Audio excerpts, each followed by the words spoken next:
Hello and welcome, Never Nation. Welcome back to another episode of Never Thought I'd Say This. I am Jodie Sweeten, last I checked, and I am joined by Celia Behar.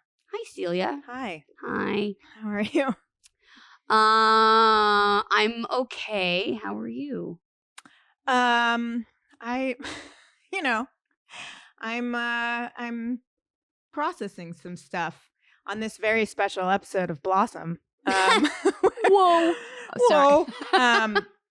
Yeah, today's episode's going to be something else, I guess. We've never done this before. And so we'll talk. I don't know how Celia and I are breaking up. Yeah, well. No. I know. Just kidding. Sorry, we're not breaking up. No. Well, Jodie and I are not breaking up. But we're going to talk about today parenting through heartbreak. And I will probably cry throughout this episode. And I think people have sort of picked up based on social media things that I've put up. And we've also said a couple times over the last couple episodes that I was going through some stuff. Yes. And what I am going through is a breakup. And I never thought I'd say that I had to parent through losing another person in my life and how that was going to affect me and my kids. Mm-hmm. And it's been really hard. And I'm going to say I'm not going to talk about the reasons why, because the reasons why don't matter. And there's also 13 of them, and it would take a really long time. And it would take that's a whole other series. Right. And Brenda Strong has that covered. I am gonna just say that I am heartbroken that it happened, and I'm not gonna lie about that. I was really, you and I talked about it when it happened. That obviously we talk about it like every day, but right. We talked about how to handle it on the show, because obviously I've talked about my relationship with Dustin a lot, and all the fans out there that make little things about us and stuff, which are super cute. Like, stop doing that. Well, a lot of them actually know, luckily. Okay, good. Thank you, Dee Dee. And so it's we were like, at first, like, you were like, we just won't address it. Fuck it. We just won't talk about it. Well, I was just, look, give left to my own devices. Right. I am queen of avoiding any and all. Like, that sounds uncomfortable. Let's not do that.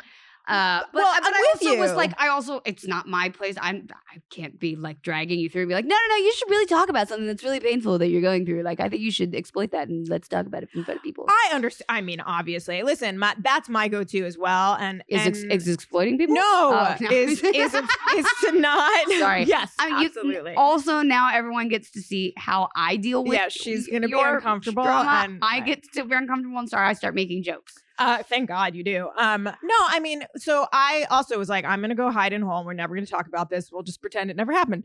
But the more that the time has gone on, it's been a few weeks now. The more I kept thinking about the fact that it's been a few weeks. It has. It's been 2 weeks now. Yeah. Not that I'm counting, but it's been 2 weeks. Where have I been?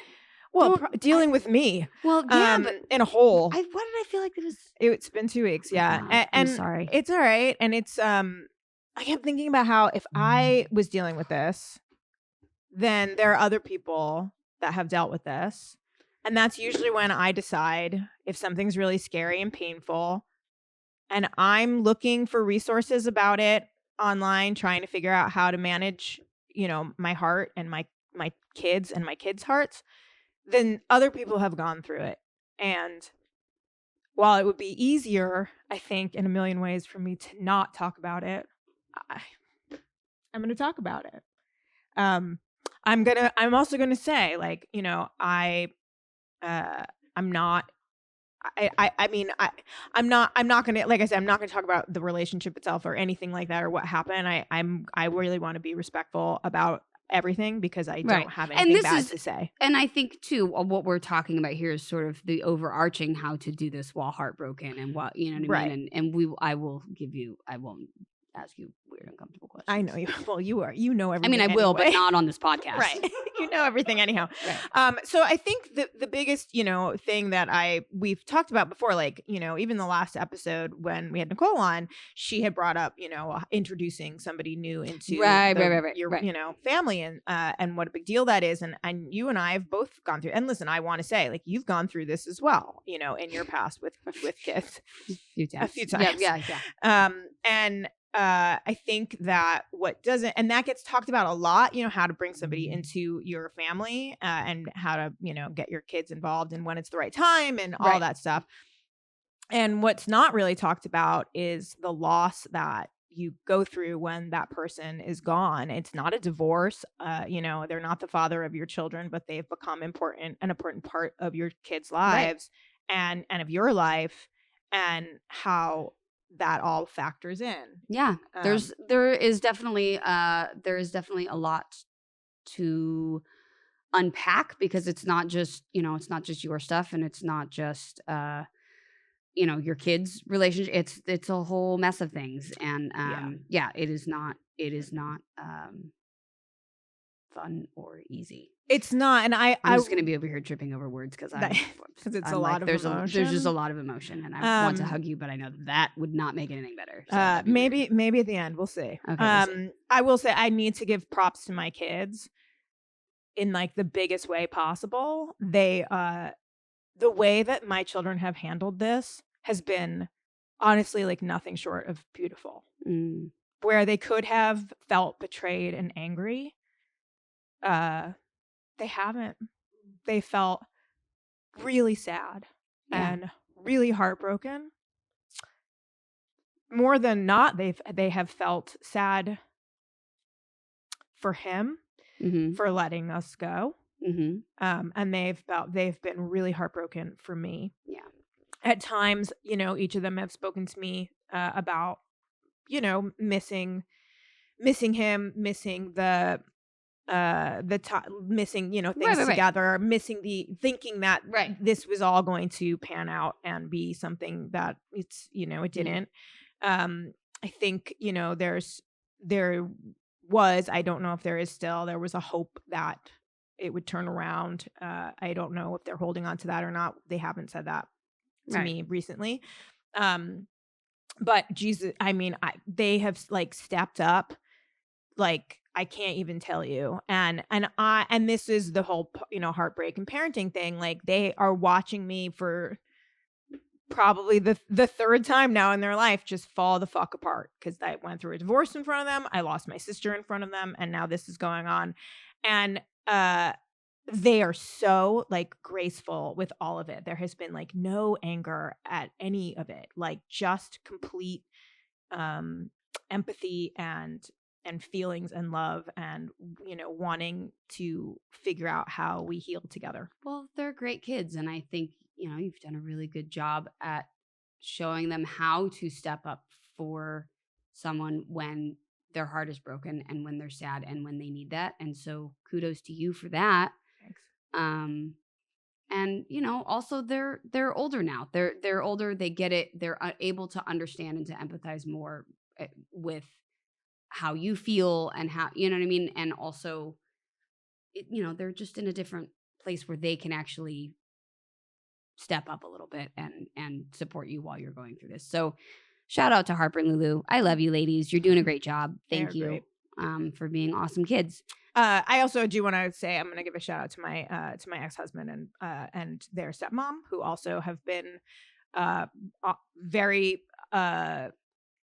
amazing through this. I honestly, like, they both have stepped up and checked on me and, sort of done more for the girls, knowing that they were going through it. And I have to say, as somebody, anyone out there who's divorced, and has whatever type of relationship with your ex-husband, when you have, a new partner and that relationship doesn't pan out, I think the fear is, or at least it is for me, I'm not going to speak for everyone, of like being judged, like, oh yeah, your relationship worked out, you're married again, and like, here, I've introduced this person to our children who's now gone, and oh my God, are you going to be mad at me about it? And that was not the reaction at all. It was nothing but empathy and support from that side. And God, their stepmom, Jennifer, I could not appreciate her more right now. She also has been like phenomenal. Right. Well, I mean, that's the thing, right? Is when, when we're in pain, we need everyone, the whole village, to step up. So God knows you and Sunny have been leading the charge of my fucking personal village of holding me up. All I want to know is did you eat all of the milk bar cake that I sent? That pie, dude, what the fuck? So you guys, I had this past weekend, I'm not even gonna get into what happened, but it was like such an epic shit show. It was just a series of unfortunate events, Lemony. It was bad, you guys, just accident after accident after accident that involved Dustin, which really fucking sucked.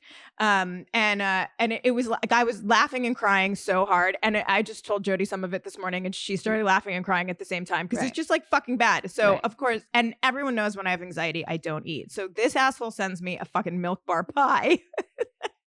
I did, and I was just like, you have to eat something. She was like, eat until you don't feel anymore. I posted it actually on my story. Eat until you don't feel anymore. And then my friend Sunny sends me, I'm not joking, I think she sent me like half of the fucking bakery of Russ and Daughters from New York, which is one of my favorite places. Amazing. I mean, I think we got 24 bagels and then 2 babkas and black and white cookies, like a New York Jew would send. Black and white cookies are my favorite. I had black and white cookies in my ice cream last night.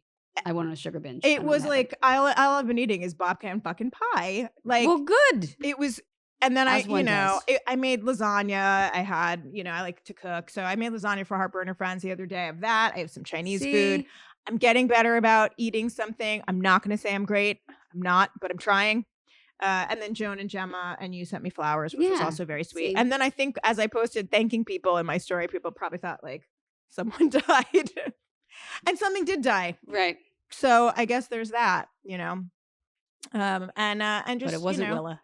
But it was not. It was not Willa.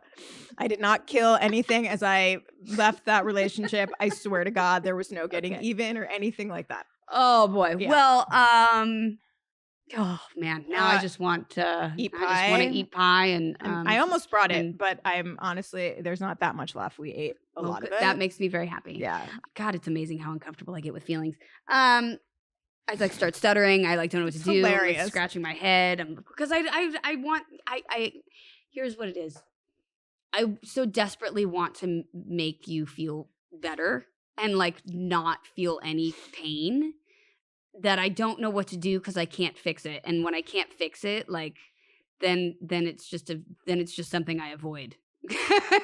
You know what I mean? I can't do something about that. We're just gonna pretend it's not there. But I just love you, and I love you too. I mean, listen, as per usual, there's over the last 8 years, you're the constant in my life, and that's something that is. Thank God, which is why we're getting tattooed on Friday. We are getting tattooed on Friday. See? Happy news. Yay. Okay. Yeah. And like I said to you the other day, when I got in the car to go to John and Caitlin's, I said to her after, as we started driving, because I'd been feeling so fucking awful. And I just looked at her at one point and I said, when I'm with you, I'm okay. And it's true. When I'm with you, I'm okay. So there's your feelings. Feel uncomfortable with that, asshole. Oh boy. I don't know what to do now. I'm gonna go. Oh my God, you're all right. Thanks, friend. Well, thank you. Thanks for the pie. I'm gonna pretend I'm a human and I know what to do now. Oh, it's so much. Oh guys. God, you know what? It's life is a shit show, and walking through stuff like this with your kids. It allows them to see you as human, and you are human, and your kids are old enough now that your humanity doesn't scare them, because it doesn't feel like their lives are out of control. They're old enough to separate, oh, mom's upset, something happened, and I feel really bad for that. Yeah. But you've been getting a lot of great help from this article, this 2015 article from Time magazine called "Parenting While Heartbroken: The Do's and Don'ts."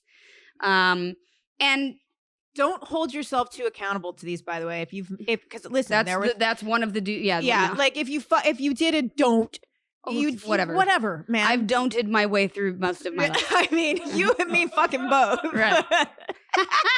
I don'ted my way through most of my life. Yep, I did. And sorry, I probably could have written this article. Well, that might have to be the title of this episode. I don'ted throughout my. I don'ted myself through most of my life. Yeah, exactly. Actually, other people have don'ted me. Other people went don't, and I was and like, you did it anyway. And I did it. Yeah. But breaking up it's a loss. It's a grief. It's like it changes. It's it's got all the fun things of Kubler-Ross's 7 stages of grief. Yeah. So I'm so glad I remember Elizabeth Kubler-Ross. She's the best. Lulu said to me the other day in the closet, she said, "Mom, do you know that there are 7 stages of grief?" And I looked at her and I said, "Lulu, what is my job?" And she goes, "Oh, right." That's right. Yeah.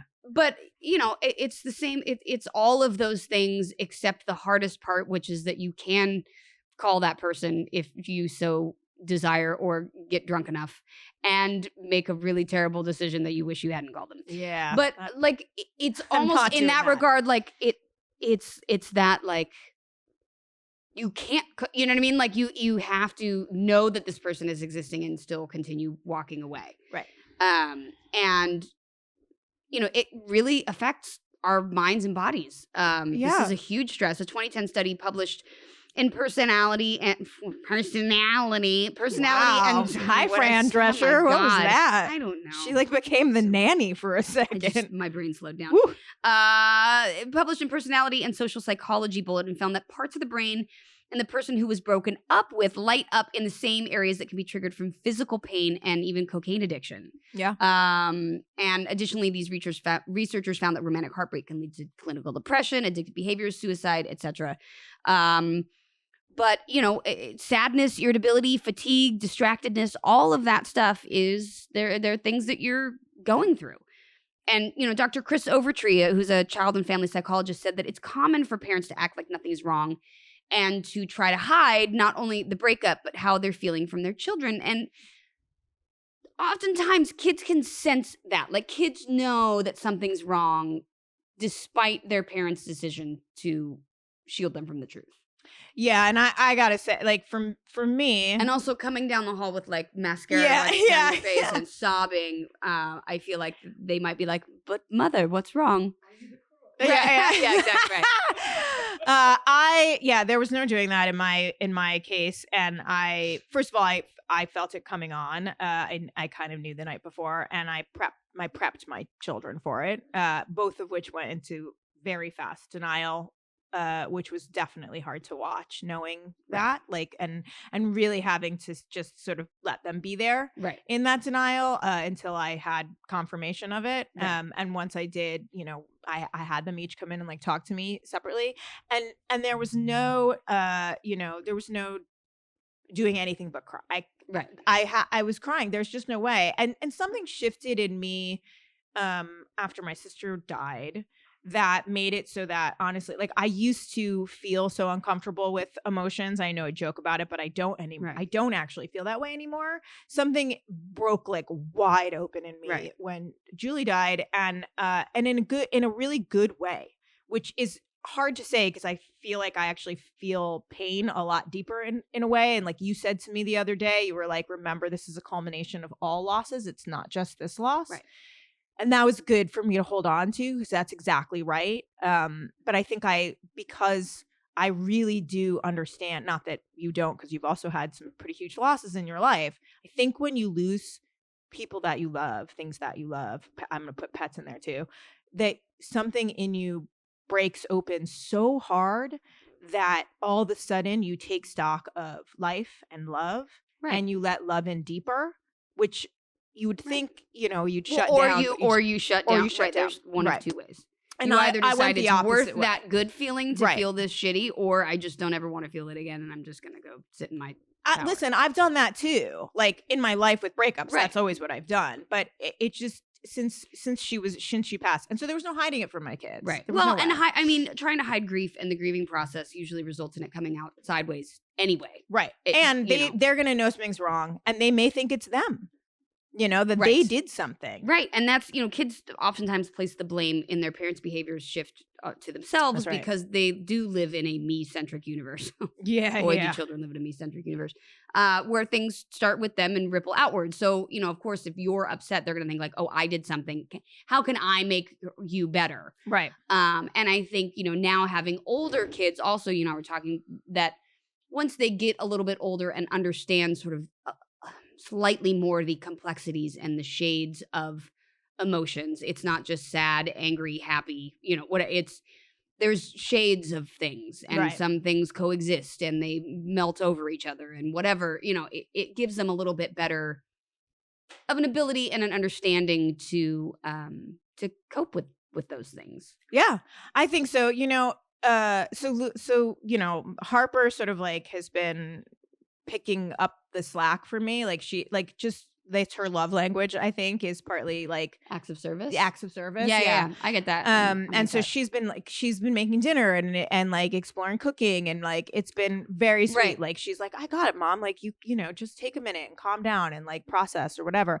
And Lulu has been like very much physical with me. Like she's like, let me hug you, let me be near you, let me sleep in your bed. And she's been sleeping in my bed with me like pretty much the whole time she's been with me. And I know that's also because she's processing the loss. Right. And she's very sad. Right. And so she, she like wants to hold my hand a lot. And both of them have been like, Mom, if you weren't sad, if you weren't heartbroken, be like, that'd oh my God, weird. Mom's a sociopath. Yeah, that's what Harper said. She's like, I think you were a sociopath. Like, that doesn't even make any sense. And Lulu was like, because I cry and then I apologize. I'm like, I'm sorry. This isn't how I want you to see me. I'm so sorry. I'm supposed to be helping you. And they're like, Mom, you're teaching us it's okay. Right. Like, it's okay. And again, they're old enough to understand. And there's the fear that like, oh my gosh, Mom's crying. Are we going to, is something going to happen? Are we, it's a little bit different.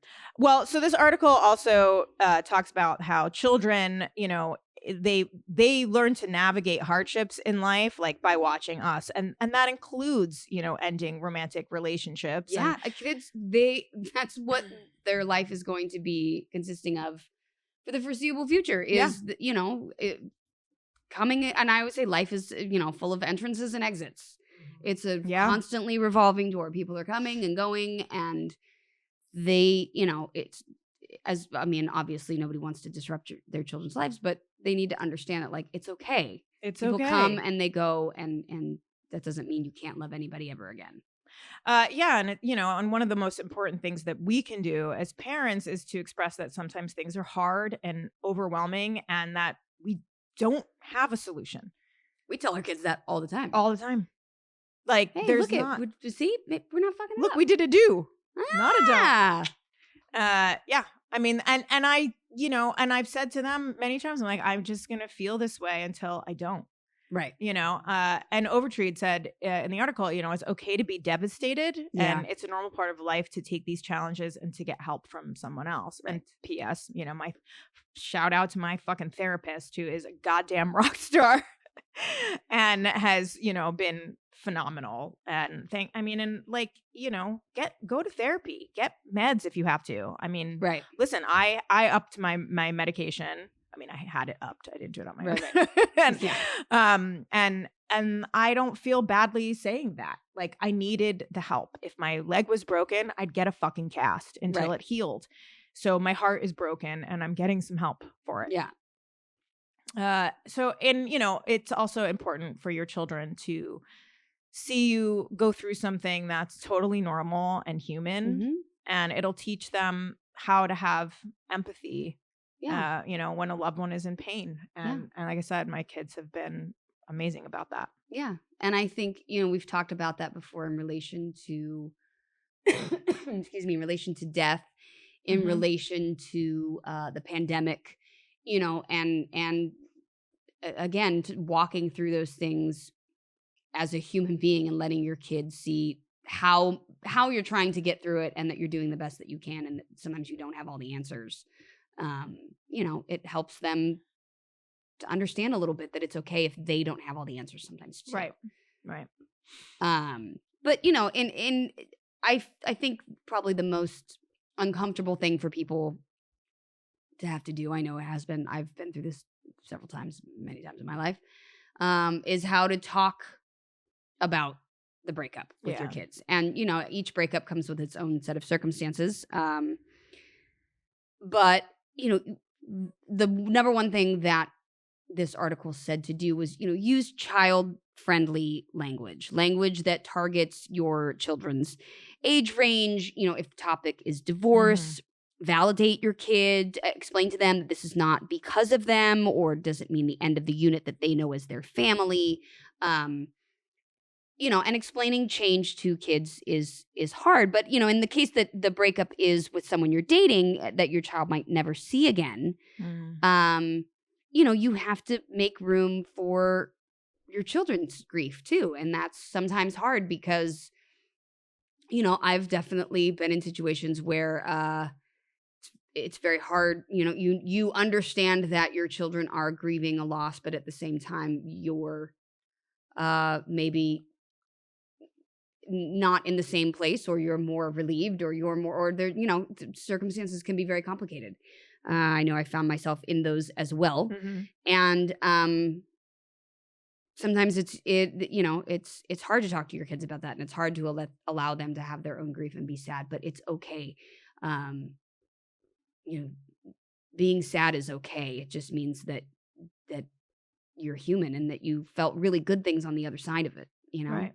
And you can ask, talk to your kids and say, it's really sad that we're not going to be able to see them anymore. Right. And I know it's hard for you too. Like, give them the room to, and that's hard, I think, when you're grieving, because it feels so overwhelming in your own body, in your own heart, in your own mind, to take a minute and listen. Like, they were my probably, I went from, this is awful for me, probably within seconds, to, of course, holy God, my kids. Right.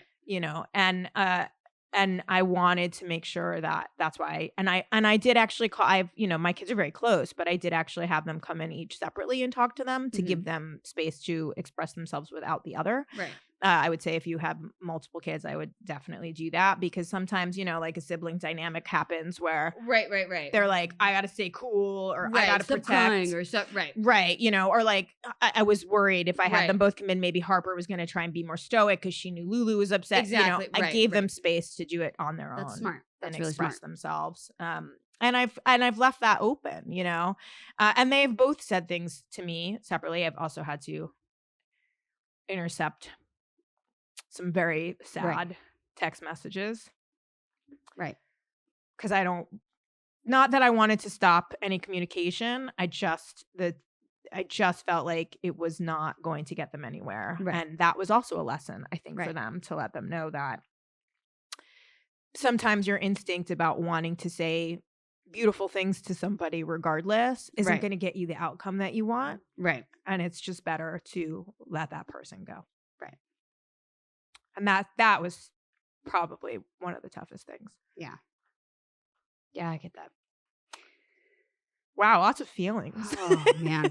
Well, the next thing that it talks about is manage how and when you share your feelings. And I think you've been doing, like you said, a pretty good job of that, where, sharing with your kids is one thing, but dumping on them is another. Right. It's okay to share that, hey, I'm sad, I'm this and that. Don't go into details. Keep the conversation simple and appropriate. Your kids don't need to know the details of why things happened, or why you broke up, or whose fault was whose and who was top. None of that matters.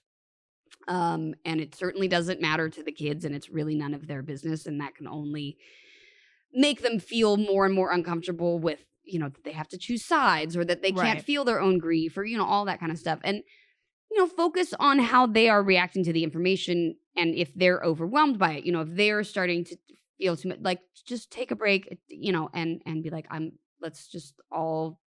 we can be sad right now, and that's okay. We're all just going to be sad. And let them know it's not because of them, you know? I mean, unless it is because they're assholes, I guess then, tell them, no, that's over because you suck. Right. I mean, That's kidding. the reason.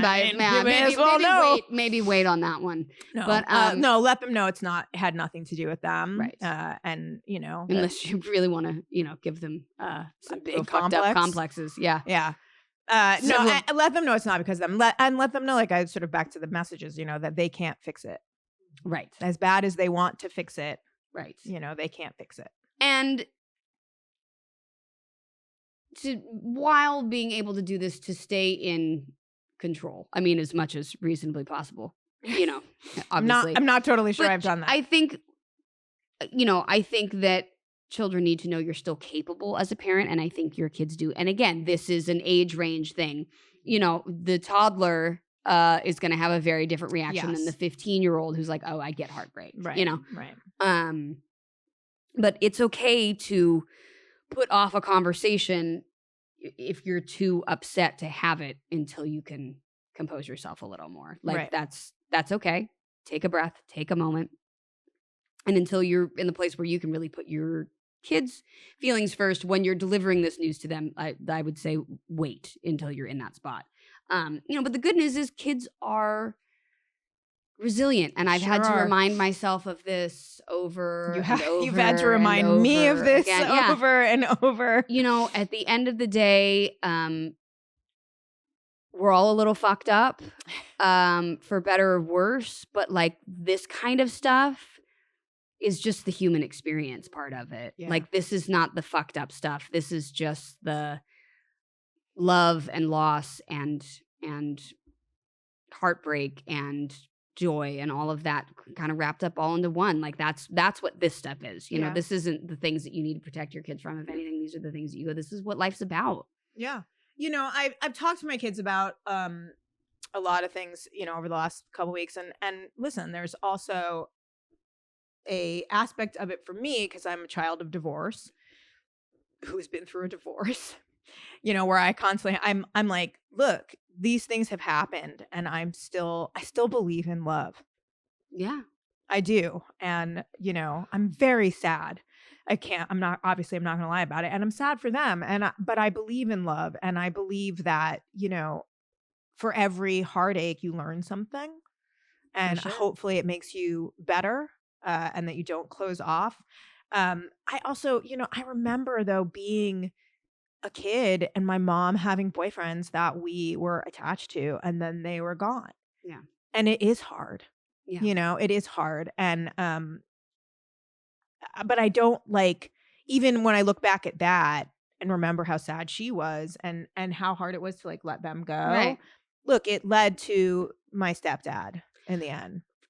It becomes the lesson that we all learn, which is that the story's not over yet. Right. So you never know what's going to happen. The story's not done yet. You're still here. Things are still happening. You don't know how this is going to turn out. No, nobody does. And so hindsight's always 20/20. You go, oh, well, I'm so glad that happened now. But at the time, it was the worst thing to ever happen.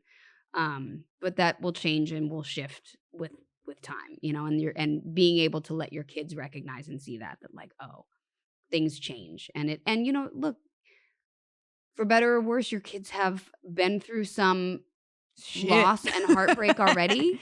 Yeah. And so they understand this, oh, okay, I know what this feels like. And I know in the beginning it really sucks, but I know that I will get through it, and I know my mom will get through it, and I know we'll still be okay. Mm-hmm.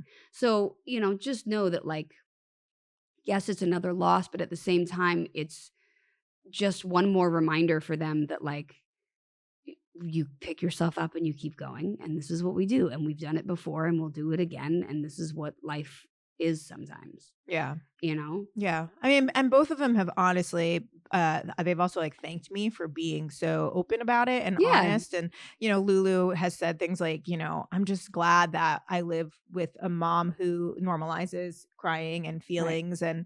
And, I know I'm allowed to be sad, and I don't have to hide it from you. And I'm like, yeah, you are allowed to be sad, and that's all right. And I appreciate that they have both really shown me their feelings. They could have been Yeah, angry. absolutely. Yeah, you know? yeah. Well, they could have been angry, and I think that's a normal reaction too. And they may still be angry, and there still may come flashes of anger and all of that, and all those fun things that come along with loss and grief. Right. But so far, they've been nothing but like truly, it's been it's been eye opening for me to watch them, just how deeply they love. And are able to, because of that love, you know, feel what they feel and learn to let go of somebody that they love. Yeah. Well, they're good kids, and they're gonna be okay. I hope so.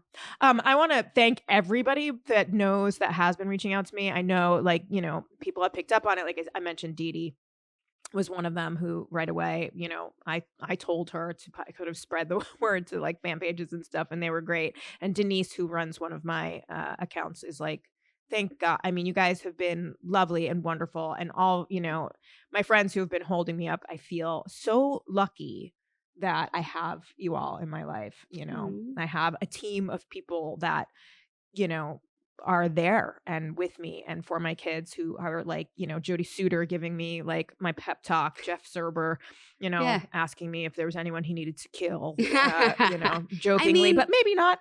That's what we do. We rally around. Yeah. I have my village, and I feel very grateful for that, because there were times in my life that I didn't.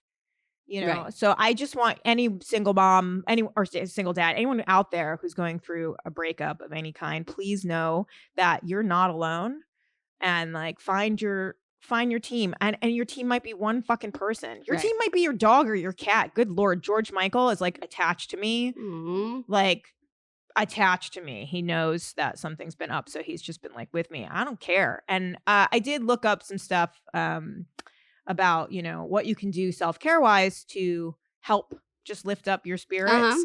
And some things were, you know, meditation, which I've gone back to. I had to take a little break off of yoga for a bit. It was a little too much for my body, but I went back today. Felt great. Thank God, Jenny Brill. Go out in the sunlight, get some vitamin D. Vitamin D really helps you. Pets. That was one of them, you know, and they were like, stick your face into your pet's fur, and like, that's exactly like, what, it's like it releases an endorphin, which is, it's really nice. Binge Except watch. If your dog keeps peeing on herself in the middle of the night. We got to talk about that. Jesus Christ. Like, I don't know what that's about. And then what was some of the other ones? You know, just leaning on friends and knowing when to say no. So basically what I'm hearing you say is, don't be alone, but be in the sun while burying your face in your dog's neck, or your cat, or your raccoon. I don't know. Yeah. So, speaking of raccoons, there was a raccoon on my fence. There was a raccoon that was like stalking her the other day. But like, during the day, you guys, it's not. It is. They're nocturnal. They will come out when it's really hot. They actually will come out. I think this motherfucker was trying to kill me. I think he was rabid. I think he had plans.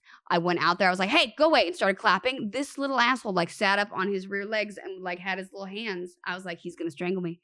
Wow. I closed the office door. I was afraid. Where was Issa? You should have had Issa bark at her. That was the last thing I wanted, was a potentially rabid raccoon getting into it with Issa. I guess that's like an old Yeller situation we don't need at all. So wow. Because wasn't it? It was a raccoon, right? Oh, God. Never mind. That's bad advice. fuck me. That's a don't. That's a fucking don't right there. This is why you don't have dogs. That is true. My cats are homeschooled, meaning they stay inside. Right. Yeah, exactly.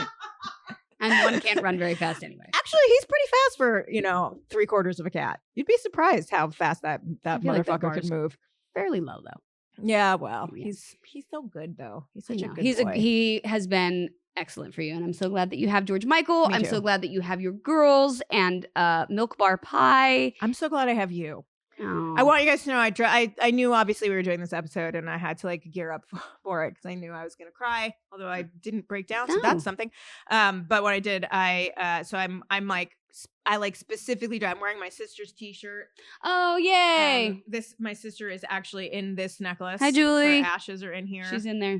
She's joining us for the podcast. This is her bracelet, and this is a bracelet that Jodie got me that says, and inside there's an inscription that says, not sisters by blood, sisters by choice.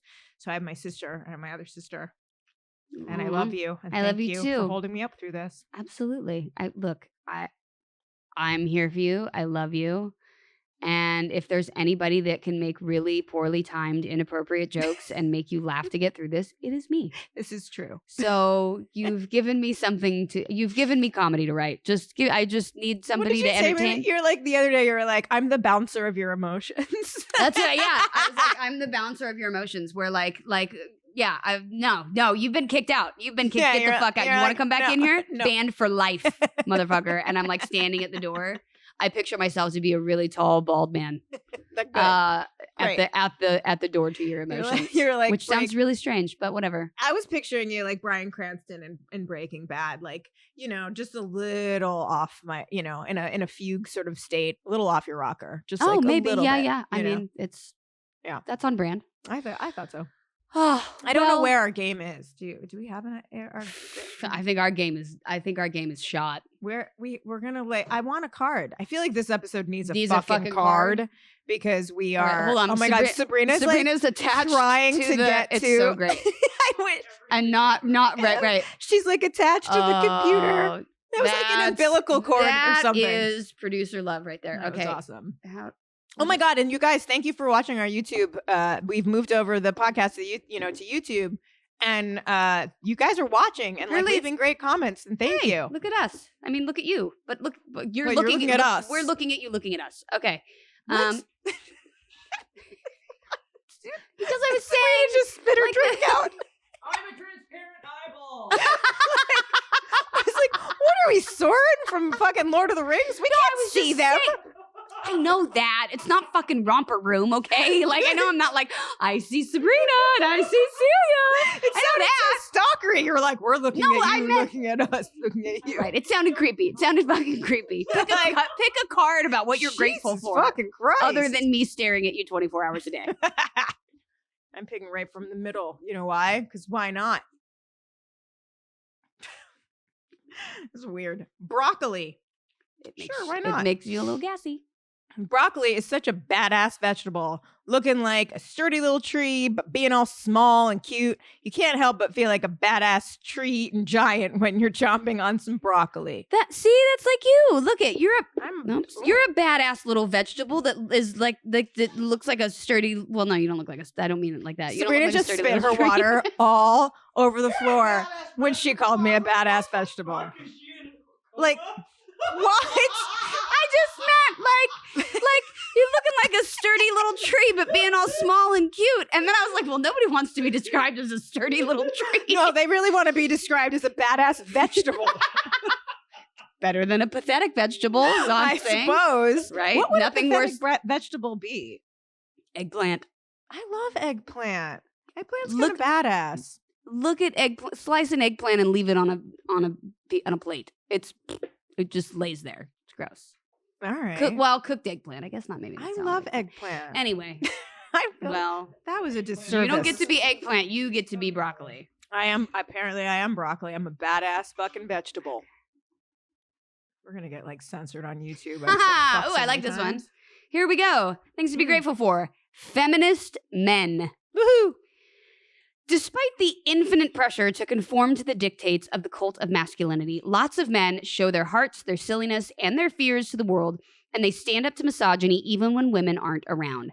Feminist men catch a rash of shit from the dude bro crowd. Fuck the dude bro crowd. God. And probably don't get thanked enough. So thank you, feminist men, for doing the right thing. The world is getting better because of you. And I am very lucky to have a feminist man of my own. You sure do. I mean, not like I own him, but he is badass. Yep. I steal from his stories so frequently. I love because sometimes he'll steal from mine, and I'm like, I feel like why? That's because you're a badass vegetable. I am a badass vegetable. I feel like that's actually like Mescal and I's shout out to each other whenever he reposts one of my stories or I repost one of his. You're a badass vegetable. I know, and I feel like now we need to change the title of the show to You're a badass vegetable. Yeah, you're a badass vegetable. Yep. I don't know what the hell that was. I don't know. It's fucking Monday. My internet is out. I know, and I cried. Everything you cried. I don't know. I ate too much sugar. I ate 4 cupcakes yesterday and some cake. I don't know what happened. You sent me a pie. I ate a pie. But you were going through a breakup and not eating other things. I was just eating cupcakes because I was bored. Well, but they're cupcakes, so why fucking wouldn't you? And the buttercream is amazing. Anyway, So all right, everyone. Thank you so much for joining us today on yet another episode of Never Thought I'd Say This. Through all of our ups and our downs, our Never Nationers are there, and we just want to let you guys know that we appreciate you very, very much. So if you want to find us on the internet, you can check us out at Never Thought I'd Say This across all socials. You can also check out our YouTube channel where we are posting video of our podcast episodes a week after they premiere on the podcast. Mm-hmm. So come check those out. Never Thought I'd Say This on YouTube. You can find me at Jodie Sweeten across all socials. You can email us at neverthoughted@protonmail.com. And they can find you at the Celia Behar on Instagram. Mm-hmm. And Twitter, I guess. Whatever. Yeah. And anyway, thanks you guys. Thanks for being here, Celia. I love you. We love you. Thank you for being brave and sharing all of your stuff with us. And remember, you guys, keep killing the parenting game. And not your kids. Or your vegetables. Vegetables.